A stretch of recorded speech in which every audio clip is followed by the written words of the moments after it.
بچانے کی کوشش ہے عمران خان کو جہانگیر ترین کے کندھے پہ، اور اسد عمر اور جو باقی رزاق داؤد صاحب وہ تو عمران خان کے فیصلوں کو امپلیمنٹ کر رہے تھے. آپ اور ان کو کمیشن رپورٹ نے خود لکھا ہے کہ ہم نہیں مطمئن، رزاق داؤد صاحب جو جواب دے رہے ہیں ہم نہیں مطمئن جو اسد عمر دے رہے ہیں. بزدار صاحب کہہ رہے ہیں میری تو یادداشت ہی ختم ہو گئی، میں تو بھول گیا ہوں جس میٹنگ کا 6 دسمبر 2018 کی میٹنگ کا آپ ذکر کر رہے ہیں. تو جہانگیر ترین کے کندھے پہ جو گولی عمران صاحب کو لگنی ہے وہ بندوق کو چلانے کی ضرورت نہیں ہے. پیش کریں اصل مجرم کو جو عمران صاحب ہیں اور بزدار صاحب ہیں. عمران صاحب کو ایک کٹہرے میں لا کر سزا دلوا کر پاکستان مسلم لیگ نون چین سے بیٹھے گی، کیونکہ یہ ڈاکہ پاکستان ہم پہ جو ہوا 2 سال ہم نے سہ لیا. ہم پہ جو الزامات لگے، ہماری بیٹیوں کو جیلوں میں سزائے موت کی چکیوں میں رکھا گیا بغیر کسی جرم کے. ہم نے بغیر آہ کیے پاکستان مسلم لیگ نون اور شریف خاندان نے تمام وہ چیزیں سہی. کیا جرم تھا مریم نواز کا جو آج تک کسی پبلک آفس ہولڈر نہیں تھی؟ کیوں سے ان کے والد کے سامنے دوسری دفعہ ان کو گرفتار کیا گیا اور والد کے ساتھ ان کو ہڈیالہ جیل کے اندر رکھا گیا؟ کیا جرم تھا؟ آج حمزہ شہباز جیل میں، آج تک نیب نیازی گٹھ جوڑ ریفرنس دائر نہیں کر سکا. آج سال ہونے والا ہے، کیس نہیں بنا سکا. باقی جتنے لوگ جیلوں میں گئے، حنیف عباسی صاحب، سعد رفیق صاحب، رانا ثناء اللہ صاحب، شاہد خاقان عباسی صاحب، احسن اقبال صاحب کو supreme court, high court, NAB court کے تمام فیصلے پڑھ لیں. انہوں نے کہا کہ سپریم کورٹ نے کہا کہ یا یہ نیب کی بدنیتی ہے یا نیب کی نالائکی ہے، 2 صورت کے علاوہ اور کوئی بات نہیں ہے. ایک دھیلے کی کرپشن کا الزام تک آج تک ثابت نہیں ہو سکا. اصل تکلیف اس سرکس کے پیچھے یہ ہے. تیسری دفعہ منتخب وزیر اعظم کو بیٹے کی کمپنی سے تنخواہ نہ لینے پہ گھر بھیج دیا جاتا ہے. یہ ہے حقیقت. اور آپ کا یہ کہنا کہ نیب اب وزراء کے خلاف کیسز سٹارٹ کر رہی ہے، جو وزراء بیلنسنگ ایکٹس کے لیے گرفتار ہوئے تھے اور وہ بیلوں پہ ہیں، ان کو تو آج کل سلوٹ مارے جا رہے ہیں. ان کو تو واپس وزراء کی کرسیوں پہ بٹھا دیا گیا ہے. خسرو بختیار جن کے ذریعے یہ چینی کا ڈاکہ ڈالا گیا، وہ فوڈ سیکیورٹی کی وزارت سے ان کو بہترین وزارت کے اوپر پروموٹ کر دیا گیا. یہ ہے سزا اس حکومت کی. اور خود احتسابی کا عمل کا نعرہ لگانے والا لاپتہ وزیر اعظم آج لاپتہ ہے. 23 فارن فنڈنگ اکاؤنٹ 5 سال 6 سال سے جو اسٹیٹ بینک نے ریکارڈ دیا الیکشن کمیشن کو کہ 23 foreign funding accounts Imran Khan signatory ہیں، جو کہ پاکستان تحریک انصاف کے غیر قانونی انڈکلیئرڈ اکاؤنٹس ہیں، لاپتہ. ہیلی کاپٹر کیس عمران صاحب لاپتہ. مالم جبہ کیس عمران صاحب لاپتہ.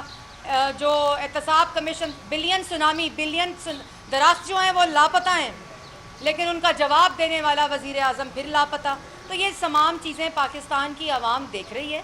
اور میری پریس کانفرنس کا بھی یہ مقصد ہے کہ یہ دھول جھونکنا بند کریں، عوام کو دھوکہ دینا بند کریں، غریبوں کو، دہاڑی دار کو، مزدور کو ریلیف دیں. آج مشکل میں عوام روزگار کھو چکی ہے، ان کو ریلیف دیں. اپنی حکمت عملی جو 1 ہفتے سے کرونا کے متاثرین کا حال ہے، یہ سرکس، یہ تماشے، یہ سیاست 2 سال سے آپ کر رہے ہیں. کنٹینر پہ 5 سال آپ نے کی، منتخب وزیر اعظم کو گرانے کی سازش آپ نے کی. تو یہ آپ چیزیں آپ بند کریں اور پاکستان کی حکومت اور پاکستان کی جو عوام ہے اس کے لیے خدا را کچھ سوچیں.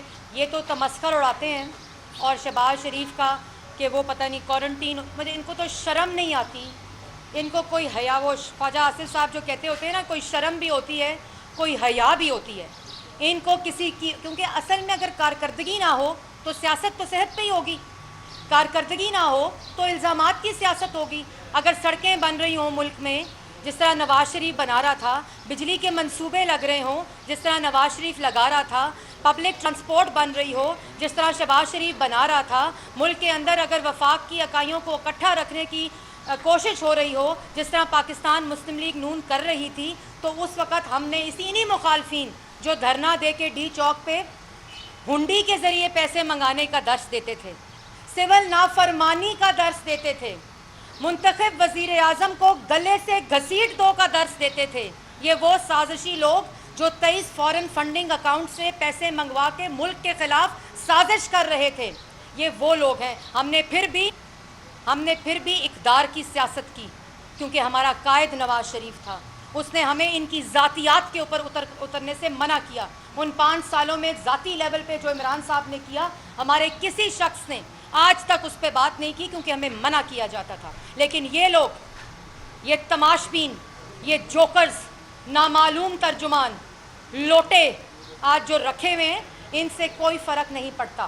پاکستان کی عوام پوچھے گی کہ جو وعدے کیے تھے, جو سبز باغ دکھائے تھے, جو دودھ کی نہریں بہانی تھیں, جو پاکستان کی عوام کو جو کہتے تھے نا کشکول توڑ دوں گا, انہوں نے ایسا لوہے کا کشکول بنایا ہے کہ ملک کو پوری دنیا کے اندر رسوا کر دیا ہے. جہاں پاکستان کی ترقی ہو رہی تھی وہاں پاکستان کی معیشت کا دیوالیہ نکال دیا ہے. اور ہم پاکستان کی آپ جو مرضی کر لیں, آپ نے پھر جیلوں میں ڈالنا ہے ڈال دیں, آپ نے پھر پاکستان مسلم لیگ نون کو جو سزا دینی ہے دے دیں.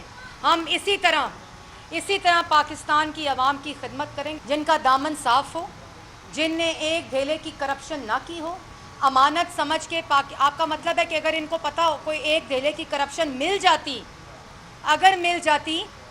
تو یہ پاکستان مسلم لیگ نون کو چھوڑتے. آج 2-2.5 سال ہو گئے, تمام حکومتی ریکارڈ ان کی فائلیں ان کے ریکارڈ کا حصہ ہیں.